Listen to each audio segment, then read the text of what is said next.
اعوذ باللہ من الشیطان الرجیم بسم اللہ الرحمن الرحیم۔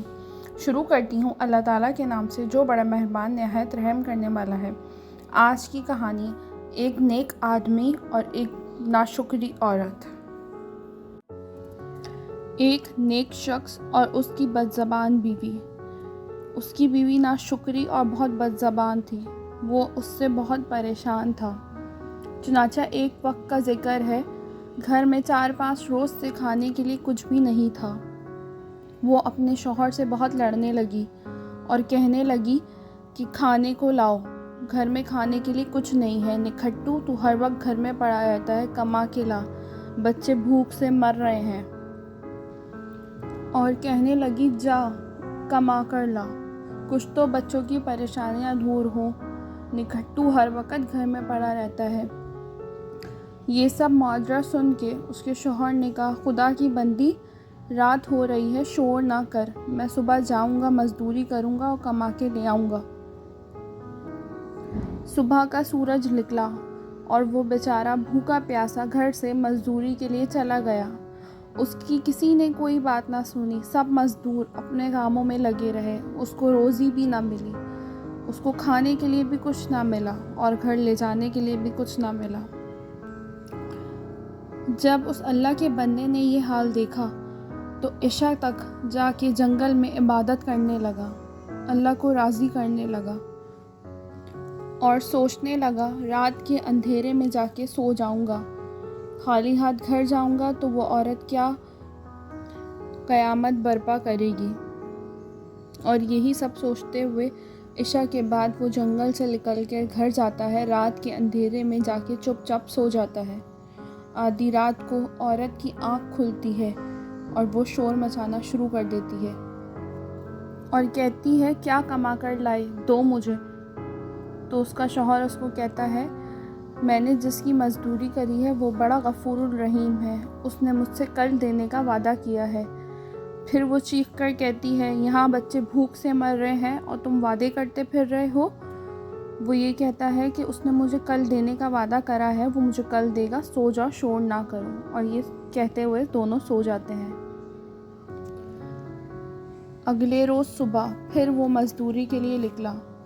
اللہ کی شان، پھر اسے کوئی مزدوری نہ ملی، کسی نے اس کی بات نہ سنی، سب غریب اور لاچار سمجھ کے اس کو درگزر کرتے رہے۔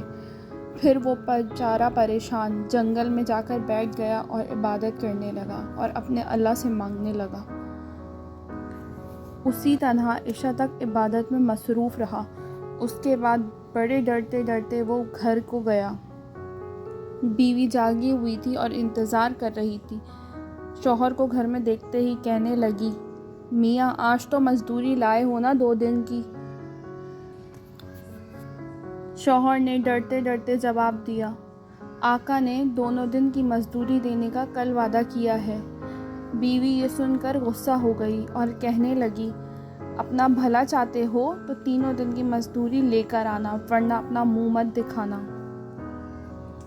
اگلے دن صبح کا سورج نکلا اور شوہر گھر سے جانے لگا تو بیوی نے ایک خالی تھیلی اس کے ہاتھ میں دی، 3 دن کی مزدوری اس میں لے کر آنا، ورنہ گھر مت آنا۔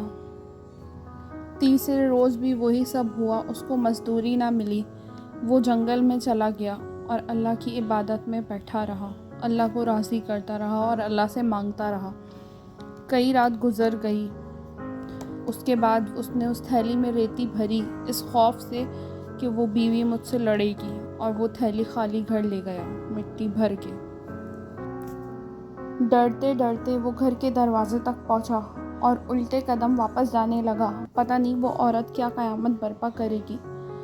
اتنے میں وہاں گھر سے ایک بہت اچھی خوشبو آئی اور وہ یہ سونگھ ہی رہا تھا اور کھڑا ہی تھا، تو اتنے میں دروازے پہ عورت بھاگتی ہوئی آئی۔ شوہر نے بیوی سے پوچھا کیا ماجرا ہے؟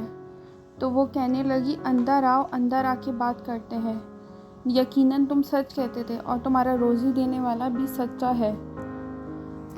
تمہارے جانے کے بعد میں پریشان دروازے پر بیٹھی ہوئی تھی، بچوں کی بھوک اور پیاس کو دیکھتے ہوئے۔ اچانک دروازے پہ دستک ہوئی اور ایک گھوڑے پہ سوار کہنے لگا، یہ شوہر کی تیرے 3 دن کی مزدوری لے لے۔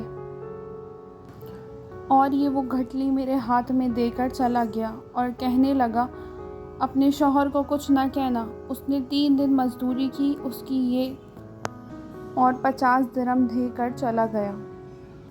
پھر وہ اپنے شوہر سے کہنے لگی، تم کس کی مزدوری کرنے جا رہے تھے 3 دن؟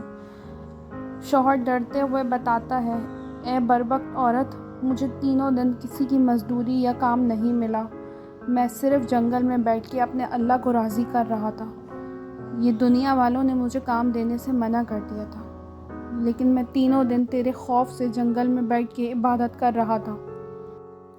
یہ سب ماجرا سن کے وہ عورت بھی ڈر جاتی ہے اور اللہ سے معافی مانگنے لگتی ہے، یا اللہ مجھے معاف کر دے، میں نے تیری ناشکری کی ہے۔